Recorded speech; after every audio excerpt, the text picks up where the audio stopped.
මාලිමාවේ පසුබැසීමට හේතු කවරේද? මා මෙහිදී මෙය ලියාගෙන ප්‍රකාශ කිරීමට අදහස් කරන්නේ සමහර තොරතුරු මගහැරීම වළක්වා ගැනීමටයි. එහිදී යම් දුර්වලතා ඇතිවන්නේ නම් ඒ ගැන සමාව භජනය කරන මෙන් ඉල්ලා සිටිනවා. එයට හේතු දක්වන, ඒ කියන්නේ මාලිමාවේ පසුබැසීමට හේතු කවරේද යන්න හේතු දක්වන බොහෝ දිනා දක්වන හේතු අදාළ වන්නේ උගත් මධ්‍යම පන්තියටය. විශේෂයෙන් YouTube වල හේතු දක්වන්නන්ගේ හේතු අදාළ වන්නේ උගත් මධ්‍යම පන්තියටය.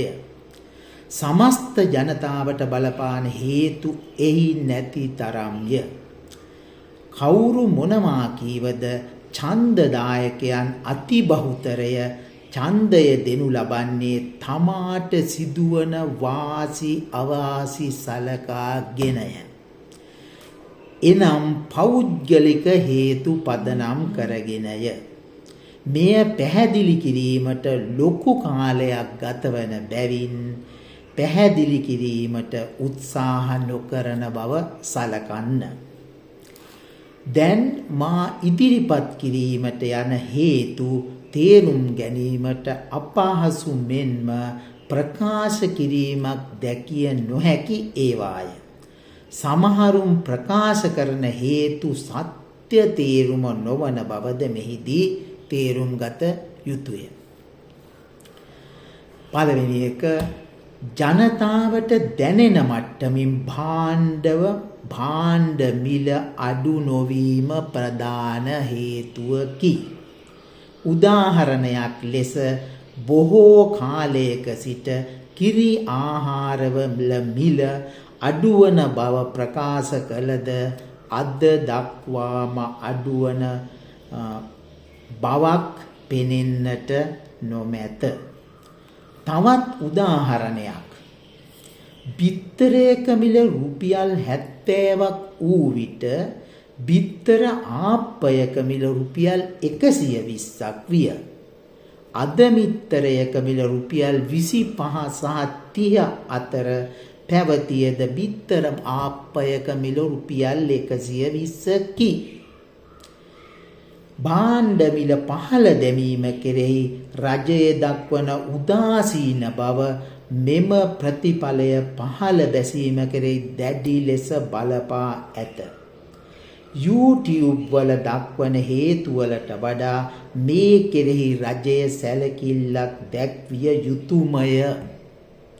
මෙය සමස්ත ජනතාවටම බලපාන්නකි.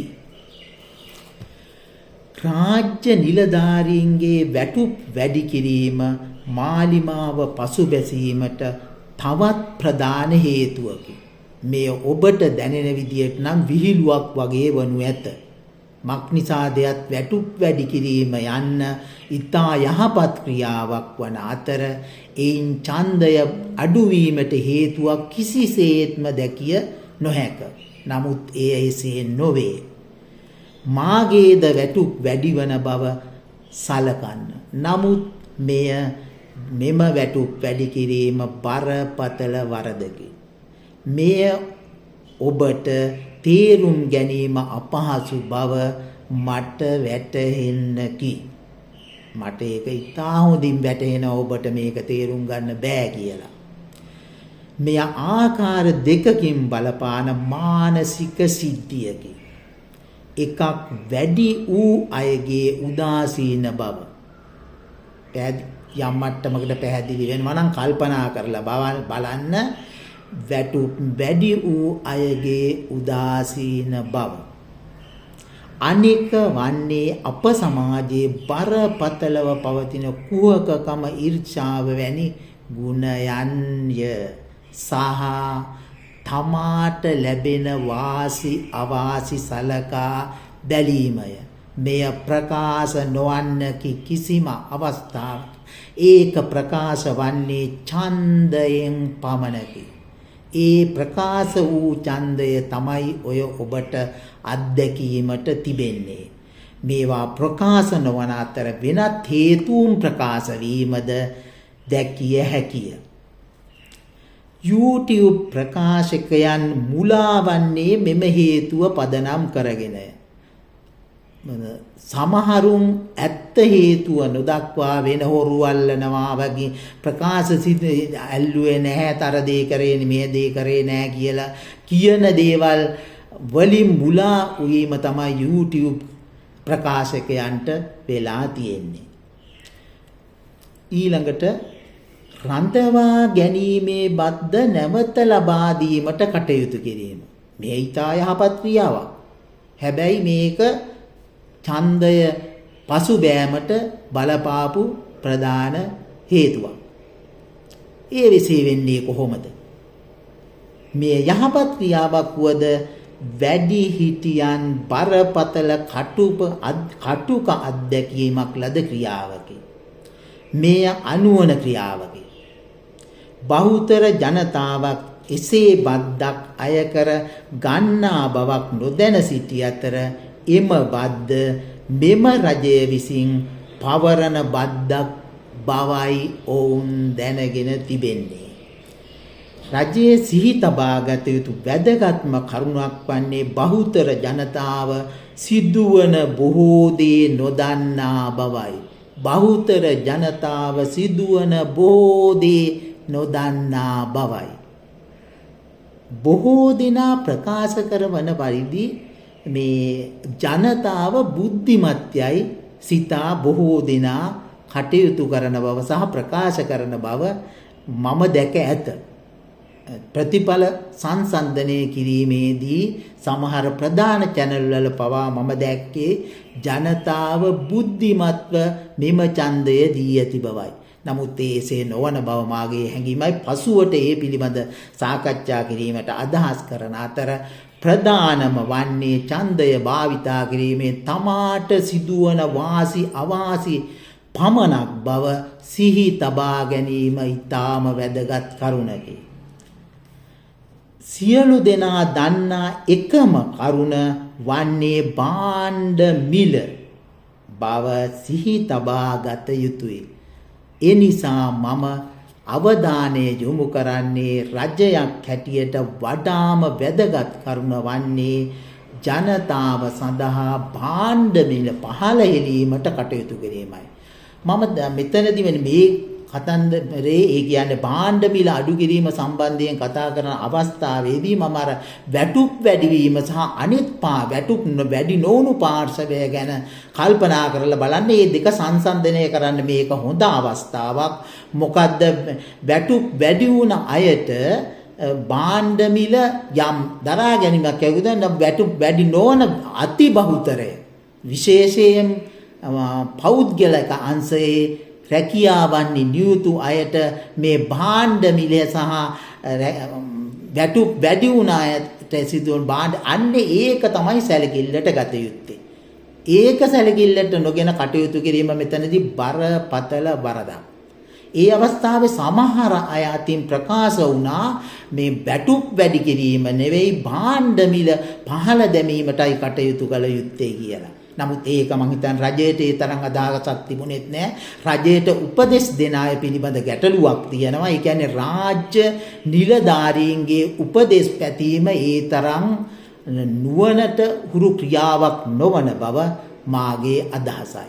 ඒක නිසා මින් පසුවට කටයුතු කිරීමේ තමන් සමාජය පිළිබඳව සහ සමාජයේ පිළිබඳ සමීක්ෂණයක් හැඟීමක් ඇතුව කටයුතු කිරීමෙන් රජයට යම් පහසුවක් සහ යහපත් තත්ත්වයක් රටට යහපත් තත්ත්වයක් ඇති කරගන්න පුළුවන් කියන එක මාගේ හැඟීමයි. ඒ නිසා භාණ්ඩවල මිල ස්ථාවරව පවත්වා ගැනීම හෝ පහළ දැමීමට කටයුතු කිරීම රජයේ බරපතලම වගකීම බව සිහි තබා ගත යුතුය. හොරු අල්ලන්න ඕන, අනිත් දේවල් කරන්න ඕන, ඒවා කරන්න එපා කියන එක නෙවෙයි. ඒක නෙවෙයි. ඔය මධ්‍යම පන්තියට තමයි ඒවා අදාළ වෙන්නේ. මධ්‍යම පන්තියත් උගත් මධ්‍යම පන්තියට. අනිත් අයට ඔය මහම බරපතල දෙයක් නෑ. ඔය YouTube කරන අයත් මධ්‍යම පන්තියේ ඒගොල්ලොන්ට දැනෙන්නේ ඒකම තමයි. නමුත් ජනතාවට ඕකේ තරම් බරපතල දෙයක් ඇටියට දැනෙන්නේ නැහැ. ජනතාව ඒකනේ අයි තොරුන්ට ඡන්දෙ දෙන්නේ.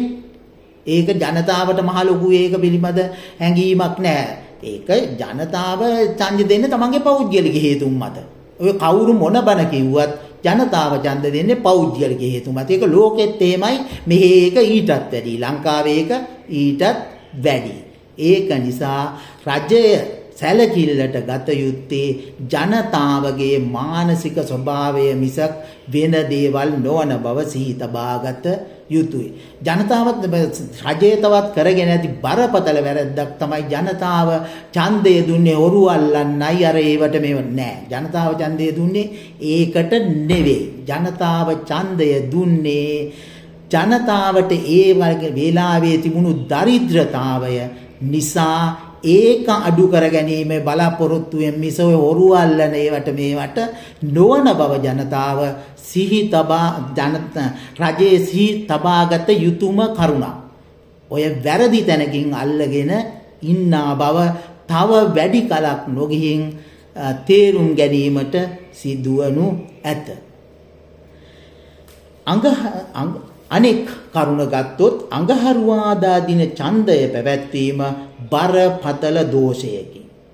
ඈත ප්‍රදේශවල රැකියාවන්හි නියුතු අය උදාසීන කිරීමට මෙය බලපා ඇත. මැතිවරණ කොමිසමේ වගකීම වන්නේ බහුතරයකට ඡන්දය ප්‍රකාශ කළ හැකි වන පරිදි දින නියම කිරීම වුවද එම වගකීම පැහැර හැර ඇති බව මාගේ හැඟීමයි. කොමිසම් වලට සහ රාජ්‍ය නිලධාරීන්ට ස්වාධීනව කටයුතු කිරීමට අවස්ථාව දීම යනු අනුවන ක්‍රියාවකි. එසේ කරන්නේ නම් මෙම රජයට ඊළඟ අවස්ථාවේදී පරාජය අත්වීම අනිවාර්යයෙන් සිදුවන්නක් බව සිහි තබා ගත යුතුමය. ලෝකයේ කිසිම රටක් උපරිම ප්‍රජාතන්ත්‍රවාදයෙන් ගොඩනැගුණු රටවල් කොහේවත් නැත. සොයා බැලීමට අවශ්‍යම වන්නේ නම්